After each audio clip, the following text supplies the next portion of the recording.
frustrating things for the average person when they're first learning about or investigating astrology is the first few questions that they ask the typical astrologer or astrologist. And that is, why does it work? How does it work? And on average, how does the astrologer or astrologist respond? Well, a common response is, I don't know how it works. I just know that it does. Um, in a lot of cases, a vast number of astrologers have a liberal arts, humanities type background. They may have a background in psychology. Nothing wrong with that. Those kinds of backgrounds can come in, to be immeasurably helpful.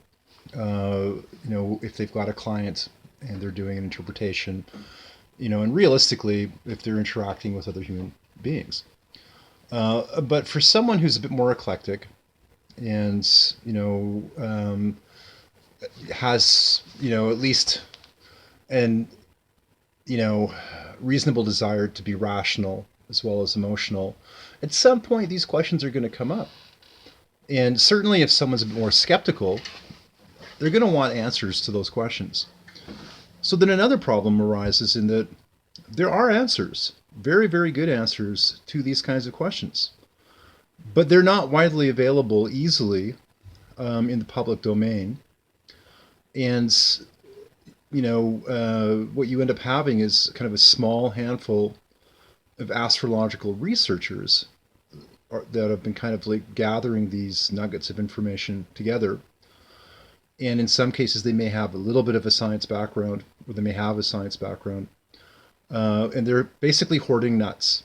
And so if you had the occasion to have a conversation with one of these individuals, and if they were able to present the information in a way that was easily digestible to someone that didn't have their background, then it would be probably a really worthwhile conversation.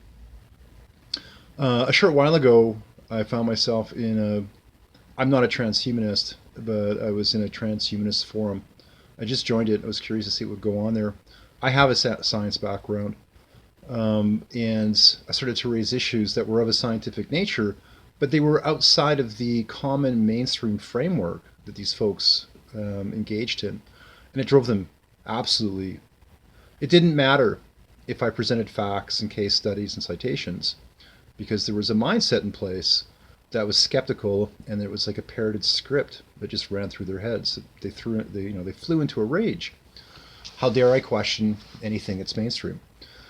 So, if you're new to this topic, or if you've been, involved, or you've had an interest in this for some time, but you've often wondered, what's really going on here? Is it valid? If it is valid, how so? Then this video is for you. A little bit about my personal history. Many years ago, I was raised in a religious family. A number of the core beliefs, I still have. But one thing that was talked about was, astrology is bad, and Western religions are not the only ones that sometimes take a dim view of the subject. But one of the problems was, decades ago, or not decades ago, but some long time ago, I was one of the youngest contracting consultants working at Microsoft headquarters in Redmond, Washington, in the States. And I had the conditioning, if anybody had ever wanted to have a chat about astrology, I would have rolled my eyes. And, to me, it was ridiculous. It was fictional at best, and, approaching kind of a dark occult nature at worst. But I had an associate. I had another contract with one of the largest independent publishing companies in the States at that time, while I was working at Microsoft. And she was the vice president, I believe, of the organization. We became friends, had a lot of conversations. She had told me, or had mentioned to me, that I might be interested in talking to an associate of hers someone that was, you know, a person that gave her advisement on different issues. And I ended up chatting with this guy, and he was an astrophysicist. He had been a former professor with tenure at Stanford University. And when I found out that he was into astrology, my basic, when I was talking with this fellow, my basic approach was, you're a scientist, I'm a scientist. How can you possibly be involved with astrology? That's ridiculous. So he spent the next number of hours schooling me, and at the end of it, I was convinced. Um, and I think it was because he knew that I required a scientific understanding of this. So since that time, I've put in a great deal of effort hunting down some of the most interesting, fascinating, meaningful bits of information which have been woven into a tapestry. And there's a lot to it, but the basic findings I've come up with is that there are at least two primary elements that play a part in the why of how it works. And it has to do with variance in the gravitational effect on biology and also magnetic fields. So, one of the things is for people that don't have a science or technical background, jumping into some of this information, you might think it would be a little bit formidable, but it's not. Um, what I've done is I've put a lot of this information together, both in the form of easy to read web pages, collection of videos, and the languaging is such that anybody can follow this. You don't have to be super technical to get it. There's also a robust selection of biology related articles and reports that clearly point to the functionality of astrology. One of the problems that religions often have with astrology is that the maxim is we're to rely on God for guidance. We're not to seek guidance or answers, from spiritualism. And then there is an element within astrology that can be spiritualistic, mediumistic. Sort of like divinatory towards a spiritualized type medium. But that's not the common and most often used element of astrology. And like many tools, many understandings, they can be used in a bad way, a good way, or a neutral way. And the functional understanding of natural principles and laws that actually reside in the natural world, which govern astrology. One of the things that I wanted to do is, I went through astrology and I tried to see, okay, how much of this material and content is fiction? How much of it is sort of an anthropomorphized view, where stellar bodies, planets, stars, are being dressed up in human characteristics. At what point is there actually an objective mechanism or principle, which we may interpret from kind of like a human perspective, but which still stands on its own. And so there is a degree of content in astrology which is fictional, and it can be dispensed with. But there is also a very significant selection of rule sets that stand on their own, which often can be interpreted in a human qualitative manner. And so this is the kinds of things that can be really helpful. If you're new to astrology, or if you've been into it for a while, and you really want to understand some of the most important things about it, this content is going to go a long ways in providing those insights. So what I've done is, in the comment section of this video below, you'll see a link. Click on the link if you'd like this information sent to you for free. These are research materials that I put together for my online groups. We have thousands of people across the planet that follow the research and development work that I do. And so this material was developed, for them. And it's usually kept within that circle. But this is now being offered to people in the public that would like to get up to speed on some of this stuff.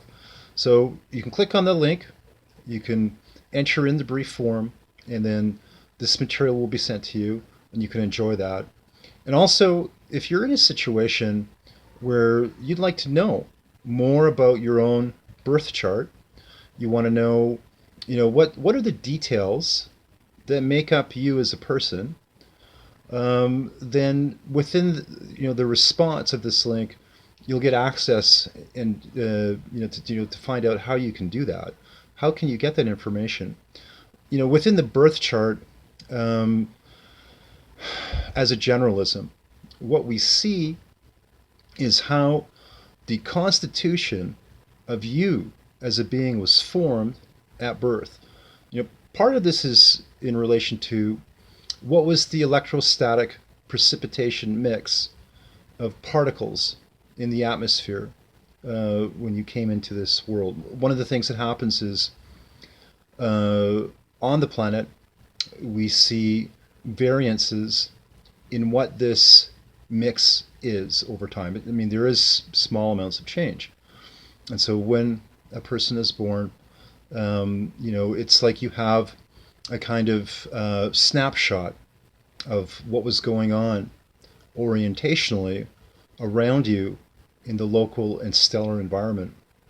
And this is captured in part by the electrostatic precipitant mix of particles in the atmosphere that you as a baby pick up when you come out of the womb. And that becomes like an embedded circuit of the moment in time that the instance of your nature was formed. And then as you go through life, this picture of the sky energetically, magnetically, gravitationally interacts with changes that are going on around you in the environment. So what you'll get back is more information finding out, well, what is the specific details that describe your inherent strengths? What are your challenges?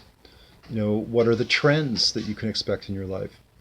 And on top of that, you'll also find out one of the things that's really important, one of the most meaningful things when we're planning our future out. I'm not going to discuss transits in this video, but one of the things that you'll also find out is there's a kind of a graph that I provide for clients, and it's an excellent graph that a person can use for planning. But it gives an indication as to one's financial forecast, like over the given year. And so a person can look at this graph over a series of months, weeks, days, and see, okay, well, when am I likely going to be better off financially or not? This can be really helpful when you're planning things out in your life. So you'll find that out too. I hope this is of help. I'll be following this up with more videos. And I think that once you've got a chance, to actually get your hands on,